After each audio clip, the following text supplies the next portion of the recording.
हरि ओम। व्यासाय भवनाशाय शेषाय गुणराशये हृद्याय शुद्ध विद्याय मध्वाय च नमो नमः। नारायणाय परिपूर्ण गुणार्णवाय विश्वोदय स्थितिलयो नियतिप्रदाय ज्ञानप्रदाय विबुधा सुरसौख्य दुःख सत्कारणाय वितताय नमो नमस्ते। ಶ್ರೀ ಗುರುಭ್ಯೋ ನಮಃ. ಹರಿ ಓಂ. ಹಿಂದಿನ ಪಾಠದಲ್ಲಿ ನಾವು ನೋಡಿದಂತೆ ಪ್ರದ್ಯುಮ್ನ ಮತ್ತು ರತಿಯ ಸಮಾಗಮ ಆಯಿತು. ಅದಾದ ಮೇಲೆ ಸತ್ರಾಜಿತನ ಕಥೆಯನ್ನು ಹೇಳಲಿಕ್ಕೆ ಆಚಾರ್ಯ ಪ್ರಾರಂಭ ಮಾಡ್ತಾರೆ. ಸತ್ರಾಜಿತ ರಾಜ ಸೂರ್ಯನನ್ನು ಉಪಾಸನೆ ಮಾಡಿ ಆ ಸೂರ್ಯ ನಾರಾಯಣನ ಅನುಗ್ರಹದಿಂದಾಗಿ ಸೆಮಂತಕ ಮಣಿಯನ್ನು ಸಂಪಾದನೆ ಮಾಡಿಕೊಂಡಿದ್ದ. ಆ ಸೆಮಂತಕ ಮಣಿಯನ್ನು ಕೃಷ್ಣ ಬೇಡಿದಾಗ ಅವನು ಕೊಡ್ಲಿಲ್ಲ. ಅದಾದ ಮೇಲೆ ಒಂದು ದಿನ ಸತ್ರಜಿತ್ ರಾಜನ ತಮ್ಮನಾದಂತಹ ಪ್ರಸೇನ ಆ ಮಣಿಯನ್ನು ಧಾರಣೆ ಮಾಡಿಕೊಂಡು ಕಾಡಿಗೆ ಬೇಟೆಯಾಡಲಿಕ್ಕೆ ಅಂತ ಹೋಗಿದ್ದ. ಆ ಸಂದರ್ಭದಲ್ಲಿ ಸಿಂಹ ಒಂದು ಪ್ರಸೇನನನ್ನು ಸಂಹಾರ ಮಾಡಿತು. ಸತ್ರಜಿತ ರಾಜನಿಗೆ ಗೊತ್ತಾಯಿತು ಪ್ರಸೇನನನ್ನು ಯಾರೊಬ್ಬರು ಕೊಂದಿದ್ದಾರೆ ಅಂತ. ಅಷ್ಟೇ, ಸಿಂಹ ಕೊಂದಿದ್ದ ಅವನಿಗೆ ಗೊತ್ತಾಗ್ಲಿಲ್ಲ. ಹಾಗಾಗಿ ಅವನೇನು ಅಂದುಕೊಂಡ, ನಾನು ಹಿಂದೆ ಕೃಷ್ಣ ಮಣಿ ಕೇಳದ ಕೊಡ್ಲಿಲ್ಲ, ಹಾಗಾಗಿ ಆ ಕೃಷ್ಣನೇನೆ ಪ್ರಸೇನನನ್ನ ಸಂಹಾರ ಮಾಡಿ ಮಣಿಯನ್ನ ಅಪಹಾರ ಮಾಡಿಕೊಂಡು ಹೋಗಿದ್ದಾನೆ ಅಂತ ಅಪಚಾರವನ್ನ ಮಾಡಿದ. ಎಲ್ಲ ಕಡೆಗೆ ಈ ಸುಳ್ಳು ಕಥೆಯನ್ನು ಹೇಳಲಿಕ್ಕೆ ಶುರು ಮಾಡಿದ. ಈ ವಿಚಾರ ಕಿವಿಗೆ ಕೃಷ್ಣನ ಕಿವಿಗೆ ಬಿತ್ತು. ತಕ್ಷಣದಲ್ಲಿಯೇನೆ ಶ್ರೀಕೃಷ್ಣ ಪರಮಾತ್ಮ ತಾನು ನೇರವಾಗಿ ಕಾಡಿಗೆ ಹೋಗ್ತಾನೆ, ಯಾದವರೊಟ್ಟಿಗೆ ಹೋಗ್ತಾನೆ. ಅಲ್ಲಿ ಹೋದಾಗ ಪ್ರಸೇನನ ಒಂದು ಶವ ಬಿದ್ದ ಸ್ಥಳದಲ್ಲಿ ಸಿಂಹದ ಹೆಜ್ಜೆ ಗುರುತಿರುತ್ತೆ. ಆವಾಗ ಕೃಷ್ಣ ಹೇಳ್ತಾನೆ ಎಲ್ಲ ಯಾದವರಿಗೆ, ನೋಡಿ ಪ್ರಸೇನನನ್ನ ಒಂದು ಸಿಂಹ ಕೊಂದಿದೆ, ಅದರ ಹೆಜ್ಜೆ ಗುರುತನ್ನು ನೋಡಿ ಅಂತ ತೋರಿಸ್ತಾನೆ. ಹೆಜ್ಜೆ ಗುರುತಿನ ಹಿಂದೆ ಹೋದಾಗ ಅಲ್ಲಿ ಆ ಸಿಂಹ ಸತ್ತು ಬಿದ್ದಿರುತ್ತೆ. ಅದರ ಹತ್ತಿರ ಒಂದು ಕರಡಿಯ ಹೆಜ್ಜೆ ಗುರುತಿರುತ್ತೆ. ಆವಾಗ ಮತ್ತೆ ಕೃಷ್ಣ ಹೇಳ್ತಾನೆ, ನೋಡಿ ಆ ಸಿಂಹವನ್ನ ಒಂದು ಕರಡಿ ಕೊಂದಿದೆ, ಈ ಹೆಜ್ಜೆಯ ಗುರುತನ್ನು ಹಿಡಿದುಕೊಂಡು ನಾವು ಹೋಗೋಣ ಬನ್ನಿ ಅಂತ ಆ ಸಿಂಹ ಕರಡಿಯ ಹೆಜ್ಜೆ ಗುರುತಿನ ಹಿಂದಾಗಿ ತಾವೆಲ್ಲರೂ ಕೂಡ ಹೋಗ್ಲಿಕ್ಕೆ ಶುರು ಮಾಡ್ತಾರೆ. ಇಂದು 207ನೇ ಶ್ಲೋಕ ಪ್ರಾರಂಭ. ತಥೋ ನಿಧಾಯ ತಾನ್ ಬಿಲಂ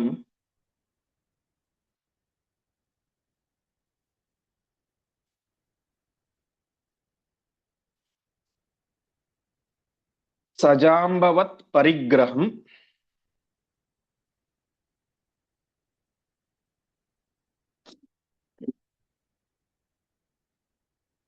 ವಿವೇಶ ತತ್ರ ಸಂಯುಗಂ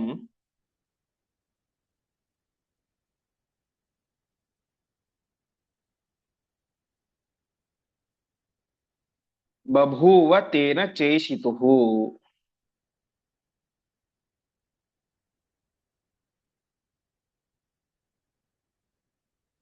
ಯುಯೋಧ ಮಂದಮೇವ ಸಹ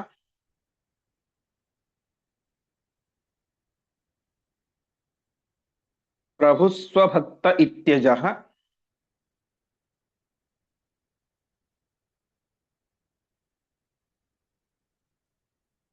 ಚಕಾರ ಚೋಗ್ರಮಂತತಃ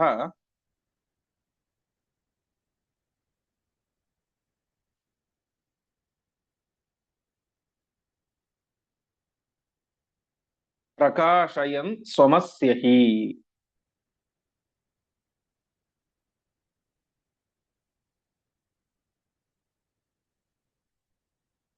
ಪದಚ್ಛೇದ. ತತಃ ನಿಧಾಯ ತಾನ್ ಬಿಲಂ ಸಹ ಜಾಂಬವತ್ ಪರಿಗ್ರಹಂ ವಿವೇಶ ತತ್ರ ಸಂಯುಗಂ ಬಭೂವ ತೇನ ಚೇ ತೇನ ಚ ಈಶಿತುಃ. ಯೋಧ ಮಂದಂ ಏವ ಸಹ ಪ್ರಭುಃ ಸ್ವಭಕ್ತಃ ಇತಿ ಅಜಃ ಚಕಾರ ಚ ಉಗ್ರಂ ಅಂತತಃ ಪ್ರಕಾಶಯನ್ ಸ್ವಂ ಅಸ್ಯ ಹಿ. ಆ ಕರಡಿಯ ಹೆಜ್ಜೆ ಗುರುತು ನೋಡಿಕೊಂಡು ಹೋದಾಗ ಒಂದು ಗುಹೆ ಎತ್ತಿರ ಜಾಗ ತೋರಿಸ್ತು. ತಕ್ಷಣದಲ್ಲಿ ಪರಮಾತ್ಮ ತಾನೇ ಮಾಡ್ತಾನೆ, ಅವರೆಲ್ಲರನ್ನು ಕೂಡ ಹೊರಗಡೆ ನಿಲ್ಲಿಸ್ತಾನೆ. ಗುಹೆಯ ಹೊರಗಡೆ ಎಲ್ಲ ಯಾದವರನ್ನು ಕೂಡ ನಿಲ್ಲಿಸಿ ತಾನೇನ್ ಮಾಡ್ತಾನೆ, ಜಾಂಬವತ್ ಪರಿಗ್ರಹಂ ಬಿಲಂ. ಪರಿಗ್ರಹ ಅಂದ್ರೆ ಮನೆ, ಅನೇಕ ಅರ್ಥಗಳಿದ್ದಾವೆ. ಅಲ್ಲಿ ಒಂದು ಪರಿಗ್ರಹ ಅಂತ ಹೆಂಡತಿ ಅಂತ ಅರ್ಥ ಇದೆ. ನಾವು ಇದರಲ್ಲಿ ಕೇಳುವಂತೆ ಲಕ್ಷ್ಮೀರಿಸ್ಯ ಪರಿಗ್ರಹ ಕಮಲಭೂಹು ಅಂತ, ಅಲ್ಲಿ ಪರಿಗ್ರಹ ಅಂತಂದ್ರೆ ಹೆಂಡತಿ ಅಂತ ಅರ್ಥ, ಇಲ್ಲಿ ಮನೆ ಅಂತ ಅರ್ಥ. ಜಾಂಬವಂತನ ಒಂದು ಮನೆಗೆ ಬಿಲ ಅಂದ್ರೆ ಗುಹೆಗೆ ತಾನು ಪ್ರವೇಶವನ್ನು ಮಾಡ್ತಾನೆ. ವಿವೇಶ ಆ ಸಂದರ್ಭದಲ್ಲಿ ಏನಾಯ್ತು, ತೇನ ಆ ಜಾಂಬವಂತನೊಟ್ಟಿಗೆ ಶ್ರೀಕೃಷ್ಣ ಪರಮಾತ್ಮ ಸಂಯುಗಂ ಬಭೂವ. ಸಂಯುಗ ಅಂದ್ರೆ ಯುದ್ಧ ಅಂತ.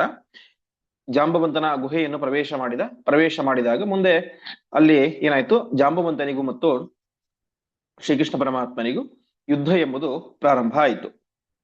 ವಾಸ್ತವಿಕವಾಗಿ ಜಾಂಬವಂತ ಯಾರು? ಪರಮಾತ್ಮನ ಭಕ್ತ. ಹಿಂದಿನ ರಾಮಾವತಾರದಲ್ಲಿ ಪರಮಾತ್ಮನ ರಾಮದೇವರ ವಿಶೇಷವಾದಂತಹ ಸೇವೆಯನ್ನು ಮಾಡಿದಂತಹ ವ್ಯಕ್ತಿ. ಹಾಗಾಗಿ ಅವನೇನು ಸ್ವಭಕ್ತ, ಪರಮಾತ್ಮನ ಭಕ್ತ. ಹಾಗಾಗಿ ಪರಮಾತ್ಮ ಏನ್ ಮಾಡಿದ, ತನ್ನ ಭಕ್ತ ಎನ್ನುವಂತಹ ಒಂದು ಹಿನ್ನೆಲೆಯಲ್ಲಿ ಮಂದಮೇವ ಯುಯೋಧ, ಮಂದವಾಗಿ ಅಂದ್ರೆ ನಿಧಾನವಾಗಿ ಯುದ್ಧವನ್ನು ಮಾಡಿದ. ಅರ್ಥಾತ್ ಅವನ ಮೈಗೆ ಅಷ್ಟೊಂದು ನೋವಾಗಂತೆ ನಿಧಾನವಾಗಿ ಯುದ್ಧ ಮಾಡಿದ. ಯಾಕೆಂದ್ರೆ ತನ್ನ ಭಕ್ತ ಅಂತ. ಕೊನೆಗೆ ಏನ್ ಮಾಡಿದ, ಸ್ವಂ ಅಸ್ಯ ಪ್ರಕಾಶಯನ್.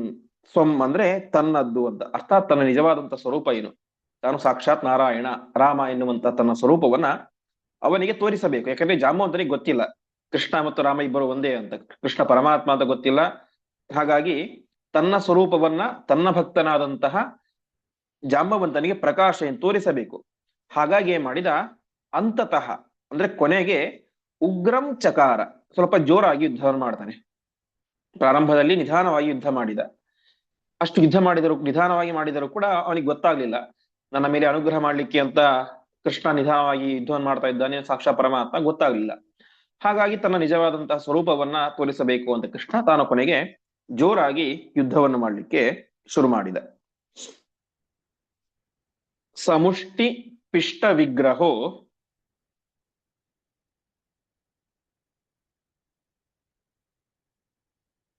ನಿತಾಂತ ಮಾಪದಂ ಗತಃ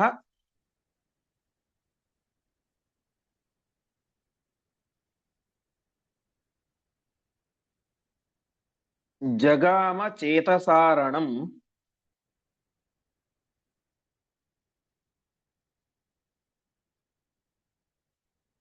ರಘುತ್ತಮಂ ನಿಜಂ ಪತಿಂ.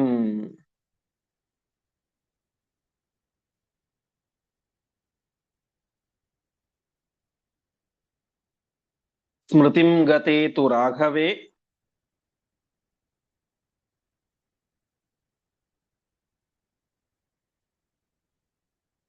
ತದಾಕೃತಿಂ ಯದೂತ್ತಮೆ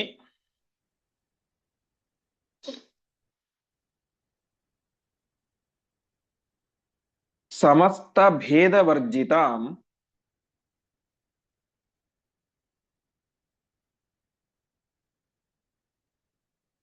ಸಮೀಕ್ಷ ಸೋಯಮಿತ್ಯವೈತ್.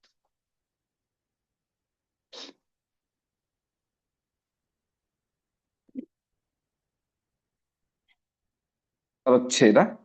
ಸಹ ಮುಷ್ಟಿಪಿಷ್ಟ ವಿಗ್ರಹ ನಿತಾಂತಂ ಆಪದಂ ಗತಃ ಜಗಾಮ ಚೇತಸ ಅರಣಂ ರಘೂತ್ತಮಂ ನಿಜಂ ಪತಿಂ.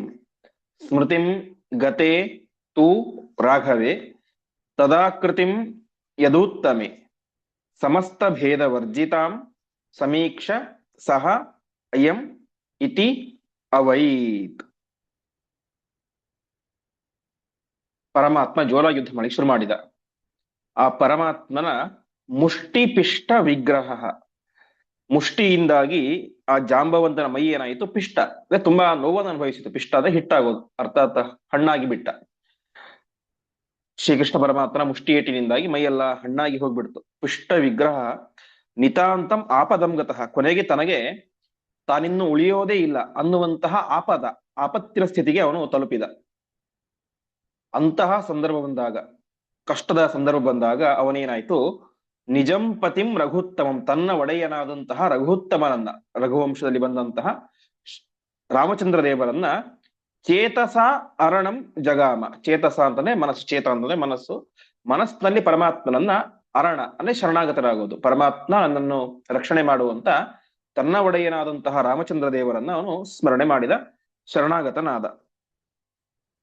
ಯಾವಾಗ ಜಾಂಬವಂತ ರಾಮದೇವರ ಒಂದು ಸ್ಮರಣೆಯನ್ನ ಮಾಡಿದನು, ಸ್ಮೃತಿಂ ಗತೆ, ರಾಮದೇವರನ್ನು ಸ್ಮರಣೆ ಮಾಡಿದಾಗ ತದಾಕೃತಿಂ ಯದೂತ್ತಮೆ, ಆ ರಾಮದೇವರ ಒಂದು ಆಕೃತಿಯನ್ನ, ಸ್ವರೂಪವನ್ನ ತಾನೆಲ್ಲಿ ಕಂಡ, ತನ್ನ ಎದುರಿನಲ್ಲಿ ಯುದ್ಧ ಮಾಡ್ತಾ ಇದ್ದಂತಹ ಯದೂತ್ತಮನಲ್ಲಿ, ಯದುವಂಶದಲ್ಲಿ ಉತ್ತಮನಾದಂತಹ ಕೃಷ್ಣ ಆಚಾರ್ಯರು ಇಲ್ಲಿ ನೇರವಾಗಿ ರಾಮ ಅಂತ ಹೇಳೋದಿಲ್ಲ, ನೇರವಾಗಿ ಕೃಷ್ಣ ಅಂತ ಹೇಳೋದಿಲ್ಲ.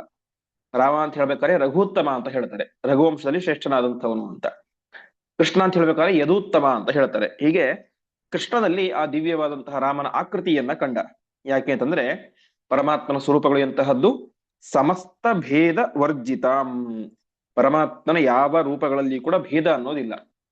ಹಾಗಾಗಿ ರಾಮನ ರೂಪವನ್ನು ಸ್ಮರಣೆ ಮಾಡಿದಾಗ ಅದೇ ರಾಮರೂಪ ಕೃಷ್ಣನಲ್ಲಿ ಕಂಡಿತು. ಹೀಗೆ ಆವಾಗ ಅವನಿಗೆ ಗೊತ್ತಾಯಿತು, ಸಹ ಅಯಂ. ಸಹ ಅಂದ್ರೆ ಆ ರಾಮನೇನೆ, ಅಯಂ ಈ ಕೃಷ್ಣನಾಗಿದ್ದಾನೆ ಅಂತ ಅವನು ಅವೈತ್ ತಿಳಿದುಕೊಂಡ. ಈ ರೀತಿಯಾಗಿ ಕೃಷ್ಣ ಪರಮಾತ್ಮ ಜೋರಾಗಿ ಯುದ್ಧ ಮಾಡಿದಾಗ ಇನ್ನೇನು ಪ್ರಾಣವೇ ಹೋಗುವಂತ ಸಂದರ್ಭ ಬಂತು. ಆವಾಗ ತನ್ನ ಸ್ವಾಮಿಯಾದಂತಹ ರಾಮಚಂದ್ರ ದೇವರನ್ನ ಜಾಂಬವಂತ ಸ್ಮರಣೆ ಮಾಡಿದ. ಆ ರಾಮದೇವರ ರೂಪವನ್ನು ಸ್ಮರಣೆ ಮಾಡಿದಾಗ ಎದುರುಗಡೆ ಇದ್ದಂತಹ ಕೃಷ್ಣನಲ್ಲಿ ಆ ರಾಮನ ರೂಪ ಕಂಡಿತು.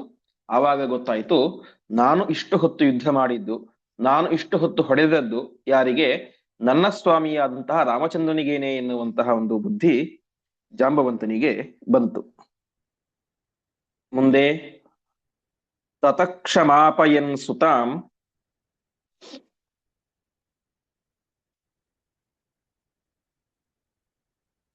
ಪ್ರದಾಯ ರೋಹಿಣೀಂ ಶುಭಾಂ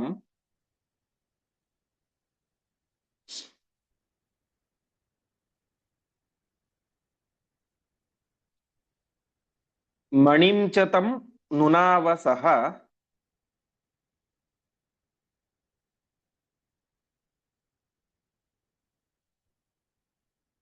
ಪ್ರಪನ್ನ ಆಶುಪಾದಯೋಃ.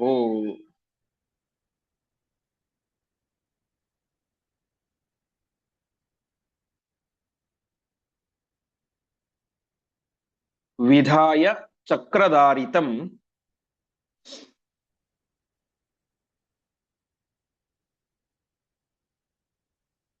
ಸುಜೀರ್ಣ ದೇಹಮಸ್ಯ ಸಹ.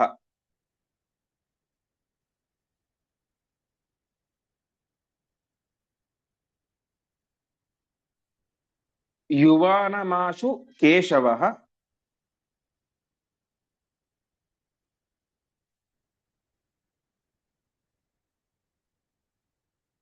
ಚಕಾರ ವೇದನಾಂ ವಿನಾ.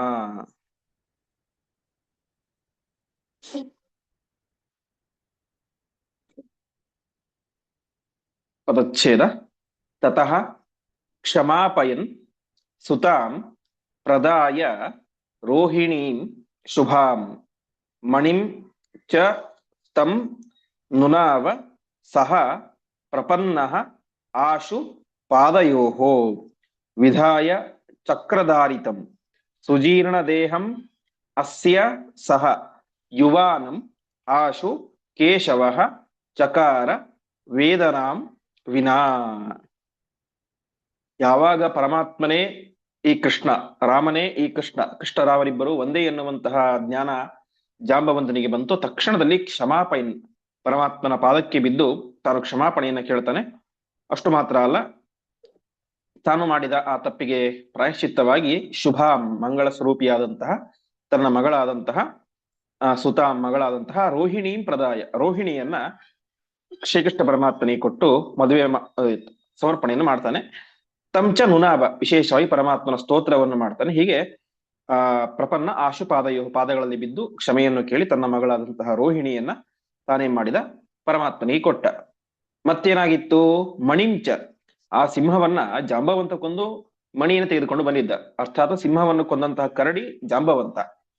ಆ ತನ್ನ ಹತ್ತಿರ ಇದ್ದಂತಹ ಮಣಿಯನ್ನು ಕೂಡ ಪರಮಾತ್ಮನಿಗೆ ಸಮರ್ಪಣೆ ಮಾಡಿ ಸಾಷ್ಟಾಂಗ ನಮಸ್ಕಾರವನ್ನು ಮಾಡಿದ. ಈ ರೋಹಿಣಿಯೇ ಜಾಂಬವತಿ ಅಂತ. ವಾಸ್ತವಿಕವಾಗಿ ಇವಳ ಹೆಸರು ರೋಹಿಣಿ ಅಂತ. ಜಾಂಬವಂತನ ಮಗಳಾಗದಿದ್ದರಿಂದಾಗಿ ಇವಳಿಗೆ ಜಾಂಬವತಿ ಅಂತ ಹೆಸರು. ಆದರೆ ಸಾಮಾನ್ಯವಾಗಿ ಜಾಂಬವತಿ ಎನ್ನುವಂತ ಹೆಸರೇ ತುಂಬಾ ಪ್ರಸಿದ್ಧವಾಯಿತು ಎಲ್ಲ ಕಡೆ. ಆದರೆ ಅವಳ ನಿಜವಾದಂತಹ ಹೆಸರು ರೋಹಿಣಿ ಅಂತ. ಇಷ್ಟೆಲ್ಲ ಆಯ್ತು. ಜಾಂಬವಂತನಿಗೆ ಈಗಾಗಲೇ ತುಂಬಾ ವಯಸ್ಸಾಗಿ ಬಿಟ್ಟಿತ್ತು. ಜೊತೆಗೆ ಶ್ರೀಕೃಷ್ಣ ಪರಮಾತ್ಮನ ಜೊತೆ ಯುದ್ಧವನ್ನು ಮಾಡಿ ದೇಹ ಜರ್ಜರಿತವಾಗಿ ಬಿಟ್ಟಿತ್ತು. ಸುಜೀರ್ಣ ದೇಹ, ತುಂಬಾ ಜೀರ್ಣವಾದಂತಹ ದೇಹ. ಅಂತಹ ದೇಹವನ್ನ ಪರಮಾತ್ಮ ಏನ್ ಮಾಡಿದ, ಚಕ್ರಧಾರಿತಂ, ತನ್ನ ಸುದರ್ಶನ ಚಕ್ರದಿಂದಾಗಿ ಸೀಳಿದ ಅಂತೆ.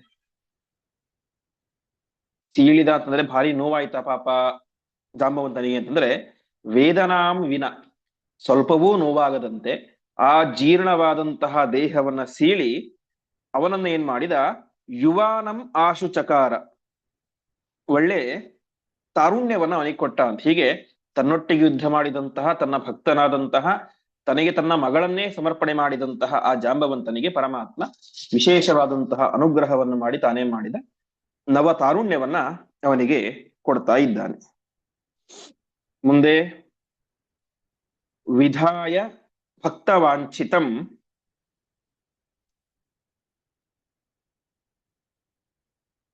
ಪ್ರಿಯಾಸಹಾಯ ಈಶ್ವರ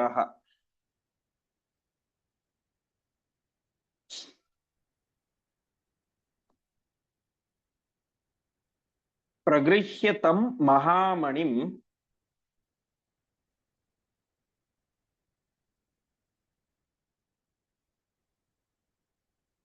ವಿನಿರ್ಯಯೌ ಗುಹಾಮುಖಾತ್.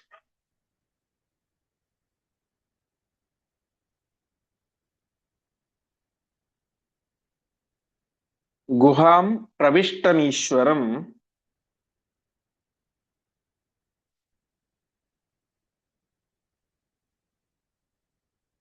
ಬಹೂನ್ಯಹಾನ್ಯನಿರ್ಗತಂ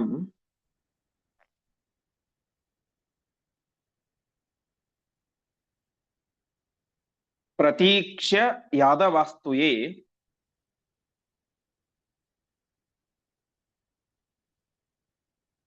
ಗತಾಗ್ರಹಂ ತದಾ ಹೃಷುಃ.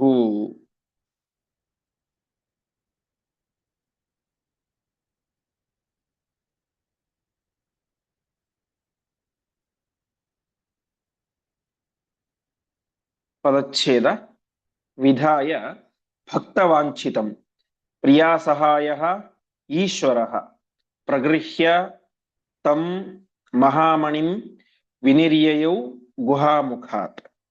ಗುಹಾಂ ಪ್ರವಿಷ್ಟಂ ಈಶ್ವರಂ ಬಹೂನಿ ಅಹಾನಿ ಅನಿರ್ಗತಂ ಪ್ರತೀಕ್ಷ್ಯ ಯಾದವಾಃ ತು ಯೇ ಗತಾಃ ಗೃಹಂ ತದಾ ಅಹರ್ಷುಃ.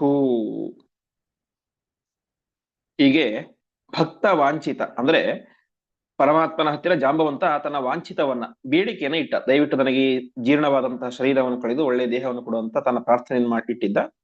ಹೀಗೆ ಭಕ್ತನ ಅಭೀಷ್ಟವನ್ನು ಪೂರೈಸಿದಂತಹ ಪರಮಾತ್ಮ ಪ್ರಿಯಾ ಸಹಾಯ, ತನ್ನ ಪ್ರಿಯತಮೆಯಾದಂತಹ ಜಾಂಬವತಿಯೊಟ್ಟಿಗೆ ಸೇರಿಕೊಂಡು ಮಹಾಮಣಿಂ ಪ್ರಗೃಹ್ಯ, ಆ ಸ್ಯವಂತಕ ಮಣಿಯನ್ನು ಕೂಡ ಸ್ವೀಕಾರ ಮಾಡಿ ಗುಹಾಮುಖ ವಿನಿರ್ಯಯೌ, ಆ ಗುಹೆಯಿಂದಾಗಿ ಹೊರಗಡೆ ಬಂದ.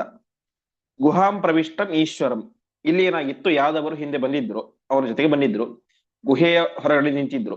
ಎಷ್ಟು ದಿವಸವಾದರೂ ಕೂಡ ಕೃಷ್ಣ ಹೊರಗಡೆ ಬರಲೇ ಇಲ್ಲ. ಆವಾಗ ಏನ್ ಮಾಡಿದ್ರು, ಕೃಷ್ಣನ ಕಥೆ ಮುಗಿತೇನೋ ಅಂತ ಎಲ್ಲರೂ ಕೂಡ ತಾವೇ ಮಾಡಿದ್ರು, ವಾಪಸ್ ತಮ್ಮ ತಮ್ಮ ದ್ವಾರಕಾ ಪಟ್ಟಣಕ್ಕೆ ವಾಪಸ್ ಎಲ್ಲರೂ ಹೋಗ್ಬಿಟ್ರು.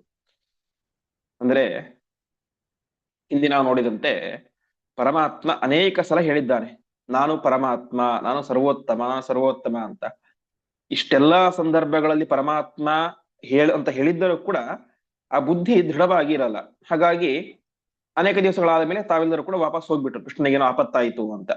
ಹೀಗೆ ಗುಹಾಂ ಪ್ರವಿಷ್ಟಂ ಈಶ್ವರಂ, ಪರಮಾತ್ಮ ಗುಹೆ ಒಳಗಡೆ ಹೋಗಿದ್ದ. ಬಹೂನಿ ಅಹಾನಿ, ಅಂತಂದ್ರೆ ದಿವಸ ಅಂತ. ತುಂಬಾ ದಿವಸಗಳಾದ್ರೂ ಕೂಡ ಪರಮಾತ್ಮ ಹೊರಗಡೆ ಬರಲೇ ಇಲ್ಲ, ಅನಿರ್ಗತ, ಹೊರಗಡೆ ಬರಲೇ ಇಲ್ಲ. ಇದನ್ನು ಕಂಡಂತಹ ಯಾದವರೆಲ್ಲರೂ ಕೂಡ ವಾಪಸ್ ಅದಕ್ಕೆ ದ್ವಾರಕಾ ಪಟ್ಟಣಕ್ಕೆ ಹೋಗ್ಬಿಟ್ರು. ಕೊನೆಗೇನಾಯ್ತು, ಶ್ರೀಕೃಷ್ಣ ಪರಮಾತ್ಮ ವಾಪಸ್ ಬಂದ, ಗುಹೆಯಿಂದಾಗಿ ಹೊರಗಡೆ ಬಂದ, ಏನೂ ಆಗಿದ್ದಿಲ್ಲ ಪರಮಾತ್ಮನಿಗೆ. ಅದನ್ನು ಕಂಡು ಎಲ್ಲ ಯಾದವರು ಕೂಡ ಅಹೃಷುಹು, ತುಂಬಾ ಸಂತೋಷಪಟ್ಟರು, ನಮ್ಮ ಶ್ರೀಕೃಷ್ಣ ಪರಮಾತ್ಮ ಮತ್ತೆ ವಾಪಸ್ ಬಂದ ಅಂತ ಎಲ್ಲ ಯಾದವರು ಕೂಡ ಭಾರಿ ಸಂತೋಷವನ್ನ ಪಟ್ಟರು. ಹೀಗೆ ಶ್ರೀಕೃಷ್ಣ ಪರಮಾತ್ಮ ಜಾಂಬವತಿಯೊಟ್ಟಿಗೆ ತನ್ನ ಕಲ್ಯಾಣವನ್ನ ಮಾಡಿಕೊಂಡ. ಮುಂದೆ ಸದುರ್ಯಶೋ ರಮಾಪತೌ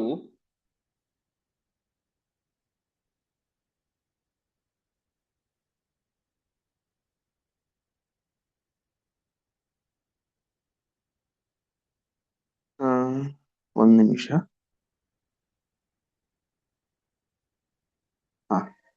215ನೇ ಶ್ಲೋಕ. ಸಮಸ್ತ ವೃಷ್ಣಿ ಸನ್ನಿಧೌ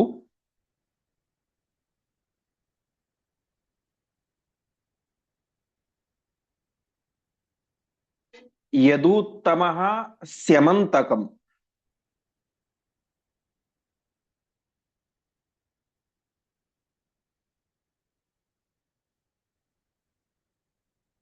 ದದೌ ಚ ಸತ್ರಜಿತ್ಕರೆ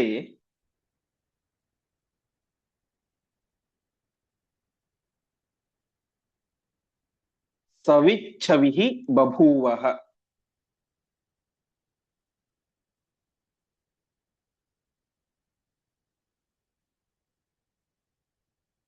ಸದುರ್ಯಶೋ ರಮಾಪತೌ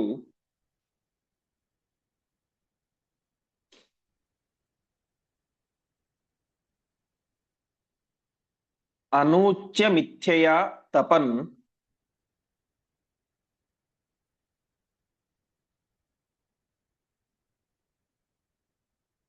ಸ್ವಪಾಪ ಹಾನಕಾಂಕ್ಷಯ ಅಥವಾ ಹಾನಿ ಕಾಂಕ್ಷಯ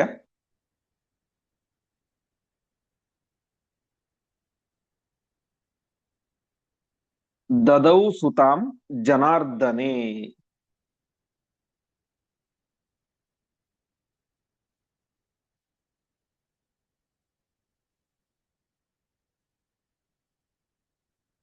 ಪದಚ್ಛೇದ. ಸಮಸ್ತ ವೃಷ್ಣಿ ಸನ್ನಿಧೌ ಯದೂತ್ತಮಃ ಸ್ಯಮಂತಕಂ ದದೌ ಚ ಸತ್ರಜಿತ್ಕರೆ ಸಹ ವಿಚ್ಛವಿಃ ಬಭೂವ ಹ. ಸಹ ದುರ್ಯಶಃ ರಮಾಪತೌ ಅನೂಚ್ಯ ಮಿಥ್ಯಯ ತಪನ್ ಸ್ವಪಾಪ ಹಾನಿಕಾಂಕ್ಷಯ ದದೌ ಸುತಾಂ ಜನಾರ್ದನೆ.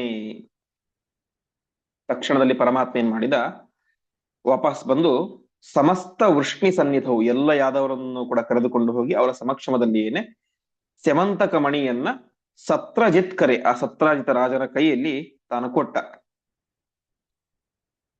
ನಡೆದ ಎಲ್ಲ ವೃತ್ತಾಂತವನ್ನು ಅವನಿಗೆ ತಿಳಿಸಿದ. ಅದಕ್ಕೆ ಯಾದವರೆಲ್ಲರೂ ಕೂಡ ಹೌದು ಹೀಗೆ ಅಂತ ಹೇಳಿದ್ರು. ಆವಾಗ ಅವನೇನಾದ, ವಿಚ್ಛವಿಹಿ, ಅವನ ಮುಖದಲ್ಲಿ ಕಳೆಗುಂದಿ ಬಿಡ್ತು. ಯಾಕೆಂತಂದ್ರೆ ಇಲ್ಲಿ ತನಕ ಪಾಪ ಕೃಷ್ಣನ ಮೇಲೆ ಅಪವಾದವನ್ನು ಹಾಕಿದ್ದ. ಯಾವಾಗ ಕೃಷ್ಣ ಅಪರಾಧಿ ಅಲ್ಲ ಅಂತ ಗೊತ್ತಾಯ್ತು ಆವಾಗ ಅವನಿಗೆ ತುಂಬಾ ಬೇಸರ ಆಯಿತು. ಸ ದುರ್ಯಶಃ ರಮಾಪತು, ರಮಾಪತಿಯಲ್ಲಿ ಶ್ರೀಕೃಷ್ಣ ಪರಮಾತ್ಮನ ಮೇಲೆ ಮಿಥ್ಯಾಪವಾದವನ್ನು ಹೊರಿಸಿದ್ದ. ಮಿಥ್ಯೆಯ ದುರ್ಯಶಃ, ಅವನು ಮಾಡದೇ ಇದ್ದಂತಹ ತಪ್ಪಿಗೆ ಶ್ರೀಕೃಷ್ಣ ಪರಮಾತ್ಮನಿಗೆ ದುರ್ಯಶ, ಯಶ ಅಂದ್ರೆ ಕೀರ್ತಿ, ದುರ್ಯಶ ಅಂದ್ರೆ ಅಪಕೀರ್ತಿ. ಶ್ರೀಕೃಷ್ಣ ಪರಮಾತ್ಮನ ಮೇಲೆ ಸುಮ್ಮನೇನೆ ಪ್ರಸೇನನನ್ನು ಕೊಂದು ಸ್ಯಮಂತಕ ಮಣಿಯನ್ನು ಅಪಹಾರ ಮಾಡಿದ್ದಾನೆ ಎಂಬಂತಹ ಅಪಕೀರ್ತಿಯನ್ನು ಹೊರಿಸಿದ್ದ ಈ ಸತ್ರಾಜಿತ ರಾಜ. ಅದರಿಂದಾಗಿ ಅವನಿಗೆ ತಪನ್, ಭಾರೀ ಪಶ್ಚಾತ್ತಾಪ ಆಯಿತು. ಸರ್ವೋತ್ತಮನಾದಂತಹ ಈ ಶ್ರೀಕೃಷ್ಣ ಪರಮಾತ್ಮನ ಮೇಲೆ ಸುಮ್ನೇನೆ ಕಳ್ಳತನವನ್ನು ಮಾಡಿದ್ದಾನೆ, ಕೊಲೆಯನ್ನು ಮಾಡಿದ್ದಾನೆ ಎನ್ನುವಂತಹ ಅಪವಾದವನ್ನು ಹೊರಿಸಿಬಿಟ್ಟಿ ಅಂತ ತುಂಬಾ ದುಃಖ ಆಯಿತು, ಭಾರೀ ಪಶ್ಚಾತ್ತಾಪ ಆಯಿತು. ಕೊನೆಗೆ ಅವನೇನ್ ಮಾಡಿದ, ಸ್ವಪಾಪ ಹಾನಿ ಕಾಂಕ್ಷಯ, ತನ್ನ ಪಾಪವನ್ನ ನಾಶ ಮಾಡ್ಕೊಳ್ಬೇಕು. ಶ್ರೀಕೃಷ್ಣನ ಮೇಲೆ ಇಷ್ಟು ದೊಡ್ಡ ಅಪವಾದವನ್ನು ಹೊರಿಸಿದ್ದೇನೆ, ಹಾಗಾಗಿ ನನಗೆ ಭಾರಿ ಪಾಪ ಬಂದಿದೆ, ನನ್ನ ಪಾಪ ಹಾನಿಯಾಗಬೇಕು, ನನ್ನ ಪಾಪ ನಾಶ ಆಗಬೇಕು ಅಂತಂದ್ರೆ ಅದಕ್ಕೆ ಪ್ರತಿಯಾಗಿ ನಾನೇನ್ ಮಾಡಬೇಕು, ದದೌ ಸುತಾಂ ಜನಾರ್ದನೆ, ತನ್ನ ಮಗಳಾದಂತಹ ಸತ್ಯಭಾಮಾದೇವಿಯನ್ನ ಶ್ರೀಕೃಷ್ಣ ಪರಮಾತ್ಮನಿಗೆ ಕೊಟ್ಟು ತನ್ನ ಪಾಪವನ್ನ ಸತ್ರಾಜಿತ ರಾಜ ತೊಳೆದುಕೊಂಡ.